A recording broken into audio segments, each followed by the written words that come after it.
Well, everybody. The Wahoos have had some changes going on in the football world, but the basketball program seems to be going in another direction. You are Locked On Virginia, your daily podcast on the Virginia Cavaliers. Part of the Locked On Podcast Network, your team every day.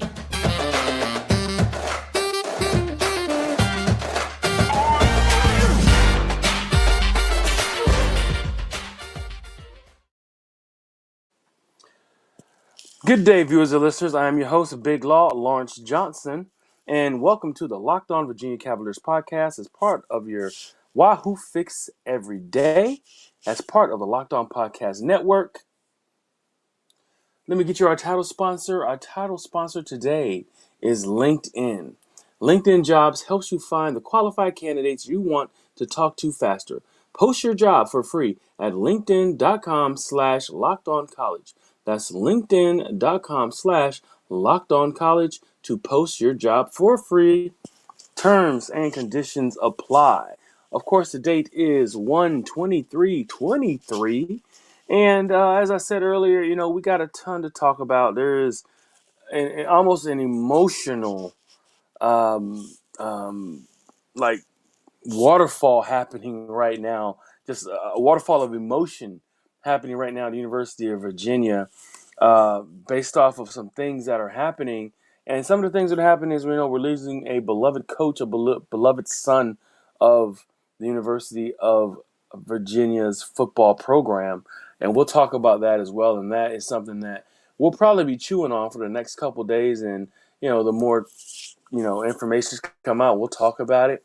But yeah, the person, Marquis Higgins, the beloved Marquis Higgins, is moving on to Penn State, and we'll get you some more information about that in a little bit. But I'm here to talk about the basketball team. We said this was two things we're going to talk about, and the one positive thing is what's been happening with this Virginia basketball program.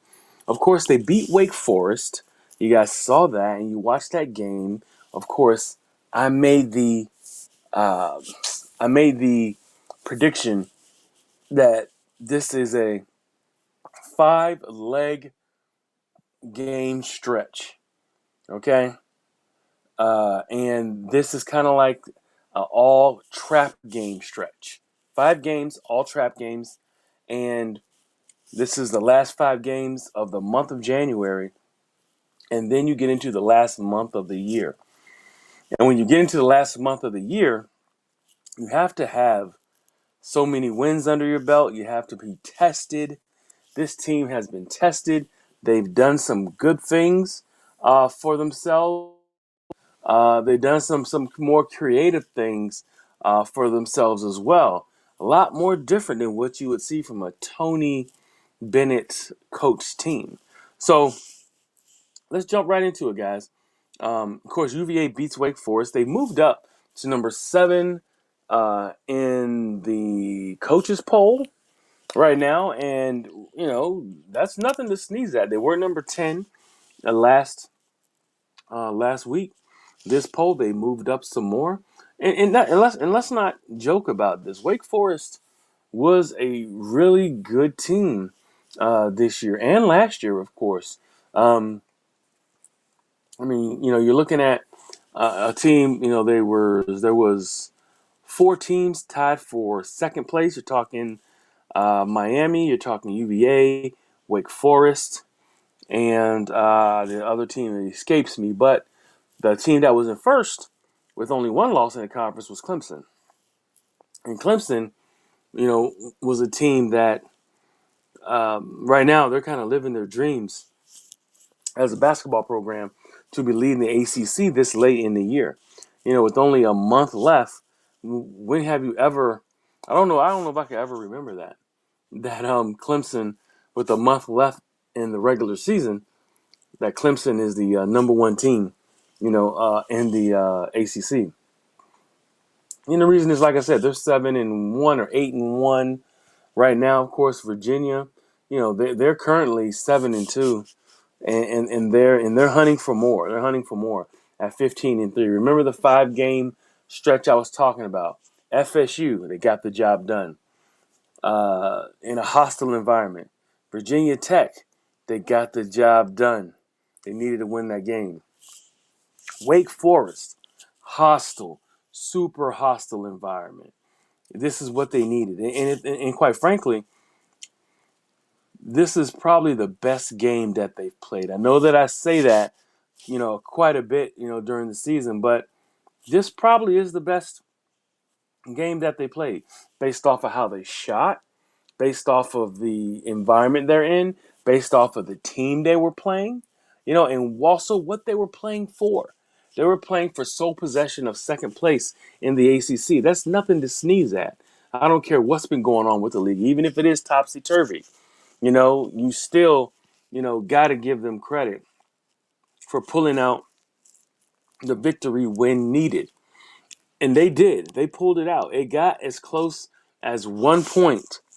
And, UVA's defense just kept churning, kept them in the game, kept fighting, didn't let Wake Forest off the hook. And there's some things within that game that we can talk about that really showed what UVA was really made of, because there was a ton of pitfalls, and I mean a ton of pitfalls that Virginia could have fell in this game, but they didn't. They actually played this game like it was almost like a tournament game, and when you have tournament games, everything goes, anything goes, and it's almost, in the tournament, it's win or go home. They play this game like it was a win or go home, all for keeps, winner take all, and they totally surprised me in the way that they finished this game out. You're talking about Tony Bennett and his forever starting 5. You'll hear me say it again. You may get sick of it, but I'm going to keep saying it. Tony Bennett has finally found his forever starting 5. And I think he's found his top 7 players that he's going to play. And surprisingly, it's a lot of freshmen that are going to get the time. So keep in mind, the 5-game leg. Florida State, Virginia Tech, West Virginia. They have BC this Saturday. And that is at home. That's at the JPJ. I do plan on being there. And that is a noon game. Another big game. You can never take these games for granted in the ACC. And it is a game that I think they are expected to win. But you never know. BC could come out hot, shooting, and ready to conquer this pack line defense Tony Bennett has. And their guys could be shooting on fire from 3, so you never know what can happen. But also, we're looking at Syracuse, the game after that. So you don't want to look past Syracuse, because they play, I think they play Tuesday, the next Tuesday, quickly. It's either Monday or Tuesday. They turn around and play them right quick after they play on Saturday.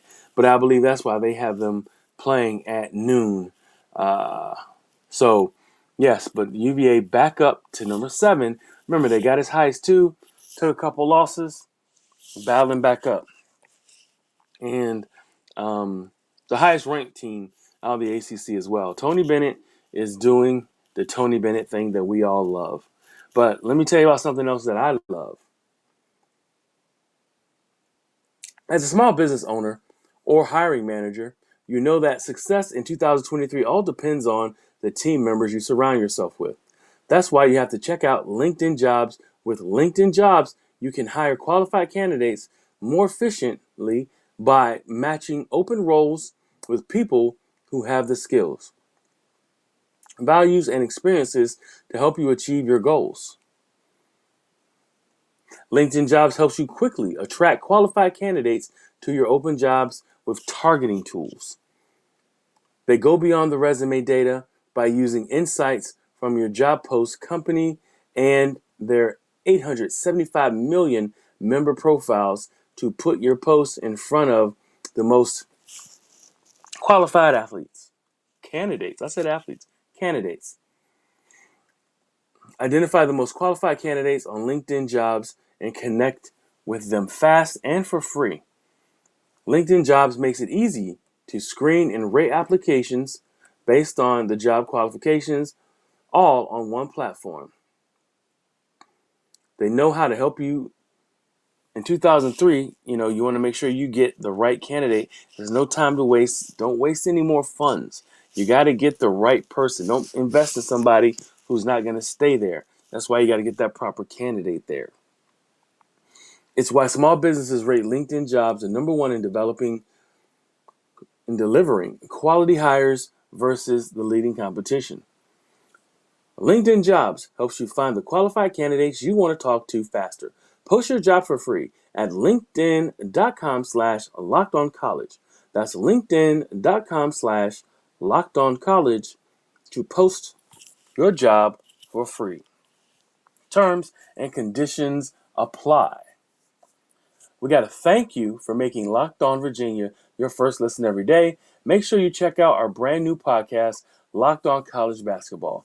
Everything you need to know about college basketball in one place, plus hear from big name experts, insiders, coaches, and players. Locked On Basketball, available on YouTube or wherever you get your podcast.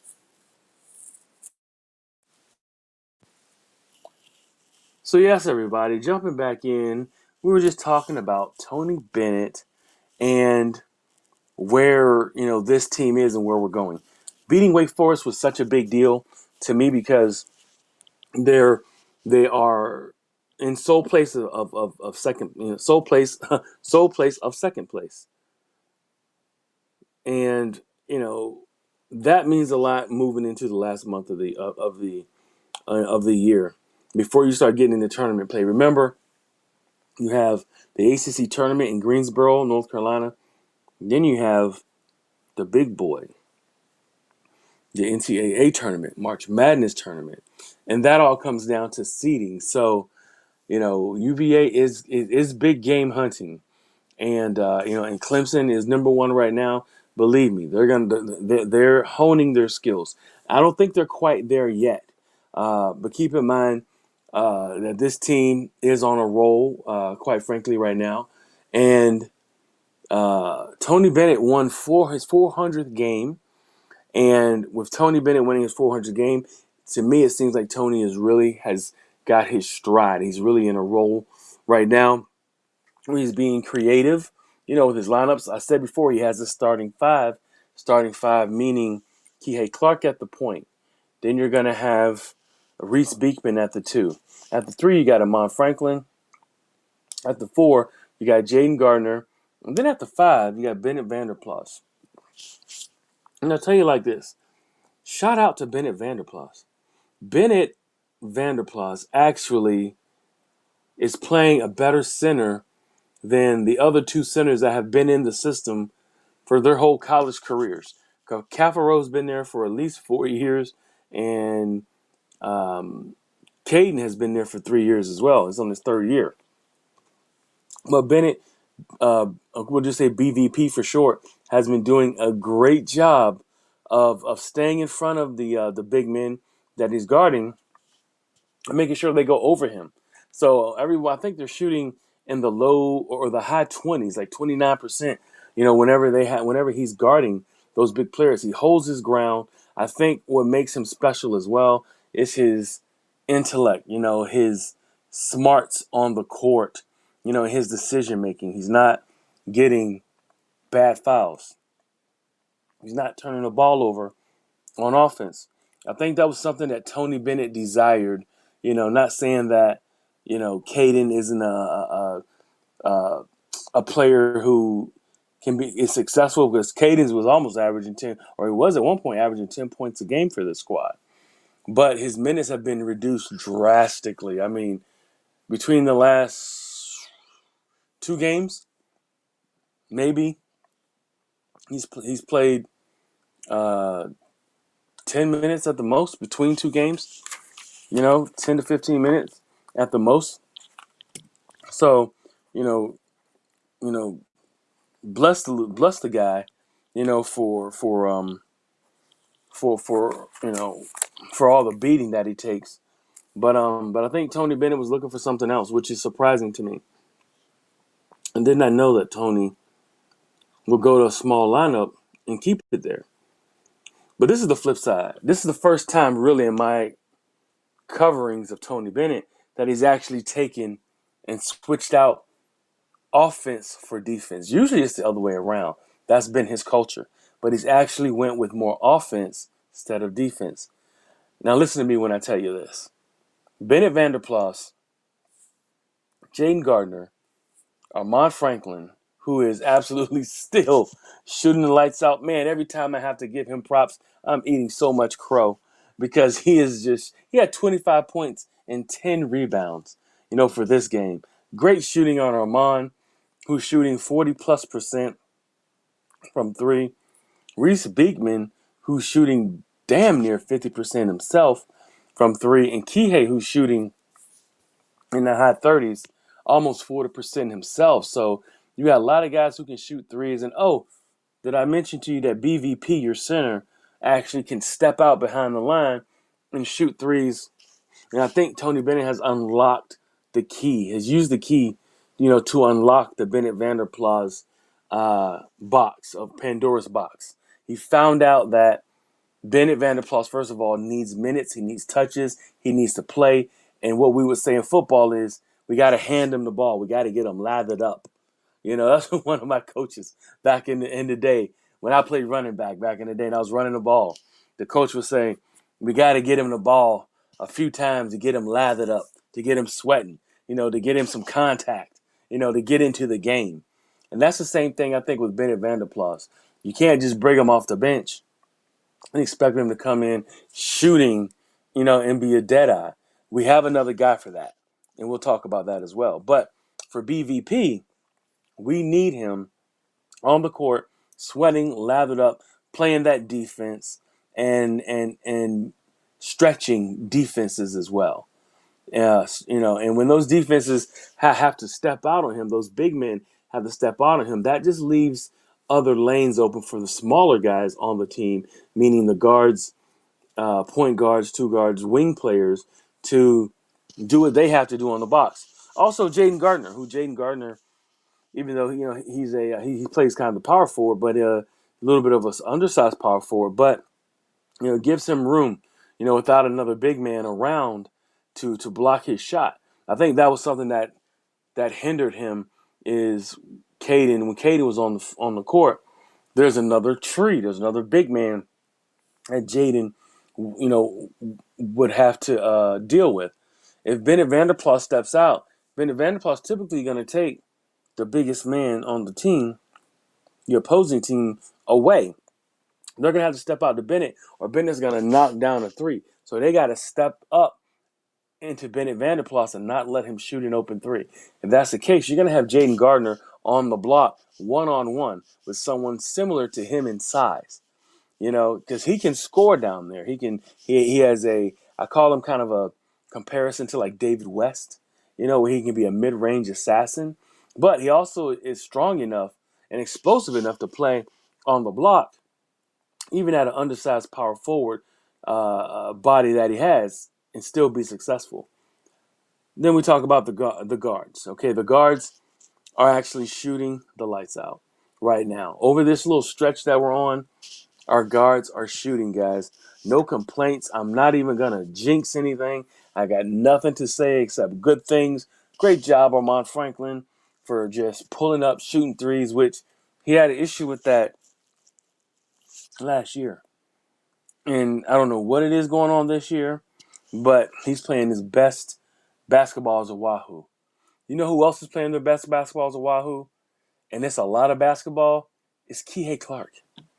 Kihei has played more games as a University of Virginia Cavalier than anybody. Okay, actually, excuse me. He's almost the number one player. He has to, I think he needs like 3 games to pass London Parentes. You remember London, who was another shooting point guard who could really get it up, jack up those threes and make them. London, who has the most games played and Kihei may have it, but I know that he's close to it. But he will be in no time here be the most has the most minutes, most games under his belt playing for a University of Virginia basketball team. He's playing his best basketball now, everyone. Kihei is playing that defense we know Kihei to play, to stay in front of his man, stop the penetration, but also he's doing a great job on the offensive end. He's doing a great job of distributing. Second in the league in assists, averaging almost 6 assists a game. And then, of course, his three-point shooting. He's shooting in the high 30s, almost 40% as well. And then he's had, you know, a 20-point game this year.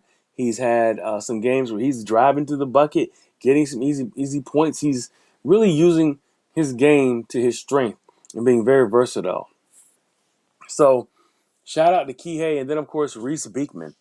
Who knew that Reese was going to be shooting over 50% or right at 50% from 3-point range? And I did not expect for him to come in and be that kind of a shooter this year. Of course, I always expected him to play that tough defense you're used to seeing him play. The lockdown defense on the perimeter. And he's done a great job of doing that, still on the track as an ACC Defensive Player of the Year. And then you think about, the guys coming off the bench. My guy, Mr. Deadeye, Isaac McNeely, who is shooting 57% in the mid-50s, off the bench. He has been on fire. He's exactly what the Wahoos needed. Instead of having Bennett, Vanderplas, and Isaac come off the bench, you start Bennett, all right? And then whenever you got to bring in Isaac McNeely, you bring out a Kihei Clark or you bring out a Reese Beekman, kind of a 3-guard rotation. But all of them guys are shooting well. So you almost have to pick your poison at what you want to try to cover when it comes to University of Virginia basketball program. And then, of course, my X factor on defense. I got 2 X factors. I got a defensive X factor, and I have an offensive X factor. My offensive X factor, I already was been talking about him, Bennett Vanderplas, Mr. BVP himself. He plays the offensive end as the most versatile big man Tony Bennett's ever had. You're talking about a big man who can shoot from 3, shoot from deep, can rebound, who can distribute the ball, who can pass the ball. Tony Bennett has never had a big man who had these kind of ball skills where he could distribute the ball to open shooters. That's Bennett Vanderplas. So he is our X factor on offense. They haven't had a player like him. He's so versatile on what he can do on the offensive end. He changes everything that this team does.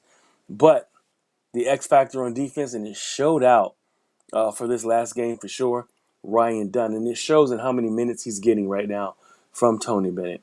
Ryan Dunn, quite frankly, is the second best defensive player on this team as a true freshman. Okay? So you got one guy who's your best shooter, your best pure shooter, true freshman. Then your other guy, who's an X factor on defense, is quite frankly your second best defender behind Reese Beekman. And the crazy thing about Ryan Dunn is he's 6'8". He can guard from 5 probably to 3 and sometimes to 2, depending on how big the 2 is. And then you got Reese Beekman who can guard from 1 to 3. And that's that versatility you want on the defensive end. Armand Franklin can guard from 1 to 3. And, Bennett Vanderplas can guard from 4 to 5. Jaden Gardner can guard from 3 to 4. So the defensive versatility is giving Tony Bennett, some good vibes on what he is looking for, when they're running his pack line defense. And like I said, that's your 7 that he is. Tony has we call it the circle. What is it? The circle of trust. Wasn't that in Meet the Fockers? And Robert De Niro was talking about the circle of trust. Well, the 7-player circle of trust at the University of Virginia: Kihei Clark, Armand Franklin, Reese Beekman, Jaden Gardner, Bennett Vanderplas, Ryan Dunn, and Isaac McNeely. Those are your 7 players in the circle of trust. Your 7-player circle of trust for these Wahoos. And Tony Bennett is keeping them close to the vest and keeping their rhythms, and their continuity, keeping these guys playing together. So only time you really see Caden and Cafaro is if your bigs get in trouble. Other than that, those other wings and guards, they can all play off each other. There's only one player who is really going to play one position. That's Kihei, just because of his size. He's going to play, the smallest guard on the court. That's the only player who doesn't have like the versatility from a size standpoint. But other than that, outside of Kihei and Caden or Cafaro, the whole roster can guard different types of people, which gives you a lot of versatility. And then the fact that they are shooting and knocking down shots, you got to love it, man. UVA hit 15 3-pointers. I don't know when's the last time they hit that. It's been a while. But that's a season high. They hit 15 shots from three. And like I said, the XFactors are doing their thing. So everyone, let's jump into, the last thing I'm going to talk about here. And I'm going to talk about it probably tomorrow as well. If you haven't heard the news, Coach Higgins, the beloved Virginia's golden boy or son, Virginia's native son from Hampton Roads, the 757, Marquis Higgins, has moved on, to coach at Penn State, where one of our other legends is there, Anthony Poindexter as well. Penn State, people talk about North Carolina eating UVA's lunch or the state of Virginia's lunch. Penn State has been destroying the state of Virginia's lunch. They have been eating their lunch. They've been shaking them upside down, shaking all the change out of the state of Virginia. Penn State has been eating Virginia's lunch. And there's nothing really that I see is going to change that. And that's another story. That's another show that we can talk about. But Penn State has it going on right now. And then the other program that's pricking up the scraps, or I want to say scraps, but the other players is North Carolina. So Virginia and Virginia Tech are struggling. The two top Power 5 teams in the Commonwealth, they're struggling right now. And there is nothing that I don't see anything changing currently. So we'll have to talk about that, but just wanted to give you that quick breaking news. Hate to lose Marquis Higgins, one of the top wide receiver coaches in the nation. There is some news behind the scenes on that, why he left.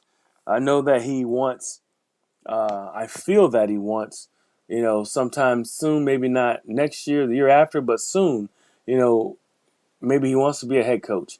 But he definitely, to me, seems like he's going to be a head coach somewhere. And maybe we'll talk about some places where in a couple years where he may be able to resurface as a head coach candidate. But that's it for the show, guys. I appreciate you, just hanging out, checking in with me. Make sure you subscribe. And if you have any comments, put your comments in. I need to hear your comments. I want to hear what you have to say, because this is a big happening with this Marquis Higgins business here of him leaving. But also, we can talk about this basketball program. Question is, let me ask you guys right out the bat, is this team destined for a Final Four? That's my question to all of you listeners out there. Put it in the comments box, on my YouTube channel or even on my Spotify page or on any of the podcasts you hear. Is this team destined for a Final Four? I want to hear what you have to say. And when you do that, I'll respond back to you. But like I said, guys, thank you for making Locked On Virginia your first listen every day. Make sure you check out our brand new Locked On College podcast, Basketball. Everything you need to know about college basketball in one place, plus hear from the big name experts, insiders, coaches, and players. Locked On College Basketball available on YouTube and wherever you get your podcasts. Thank you, guys. We love you. But thank you for making Locked On Virginia your first listen today.